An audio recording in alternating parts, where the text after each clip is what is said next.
ഗോവിന്ദചാമിയെ പിടികൂടിയത് കെട്ടിടത്തിലെ കിണറ്റിൽ നിന്ന്. മാസങ്ങൾ നീണ്ട തയ്യാറെടുപ്പ്. ഹെഡ് വാർഡനെയും 3 വാർഡന്മാരെയും അന്വേഷണ വിധേയമായി സസ്പെൻഡ് ചെയ്തു.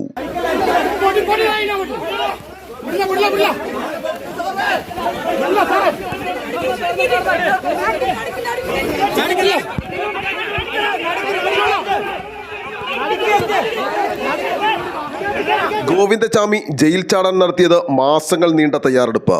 ചോറ് കഴിച്ചിരുന്നില്ല. ഡോക്ടറുടെ അടുത്തുനിന്നും എഴുതി വാങ്ങി ചപ്പാത്തി മാത്രം കഴിച്ചു. ശരീരഭാരം പകുതിയായി കുറച്ചു. ഇന്ന് സെല്ലിൽ നിന്ന് പുറത്തിറങ്ങിയത് 1:15ഓടെയാണ്. ചുവരിനോട് ചേർന്നായിരുന്നു കിടന്നുറങ്ങിയത്. കനത്ത മഴയായിരുന്നു. അതിനാൽ പുതച്ചു മൂടിയാണ് കിടന്നത്. കൊതുകുവലയും ഉണ്ടായിരുന്നു. ഗോവിന്ദചാമി കിടന്ന 10ാം ബ്ലോക്കിലെ സെല്ലിൽ വെളിച്ചമില്ല.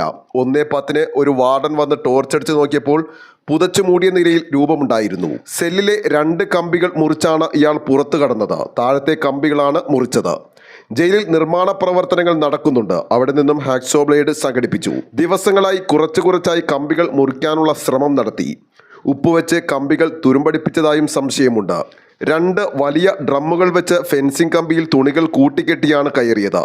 ശേഷം ഇതേ തുണി താഴേക്കിട്ട് പിടിച്ച് ഇറങ്ങുകയായിരുന്നു. ഉണക്കാനിട്ടിരുന്ന തുണികളും ഗോവിന്ദചാമി എടുത്തിരുന്നു. ജയിലിലെ വെള്ള വസ്ത്രം മാറ്റിയാണ് പുറത്തേക്കിറങ്ങിയത്. ജയിലിലെ വരാന്തയിൽ CCTV ദൃശ്യങ്ങൾ പുറത്തു വന്നിട്ടുണ്ട്. സെല്ലുകളിൽ CCTV ഇല്ല. കഴിഞ്ഞ 2 വർഷത്തിലേറെയായി ഫെൻസിംഗിൽ വൈദ്യുതിയില്ല.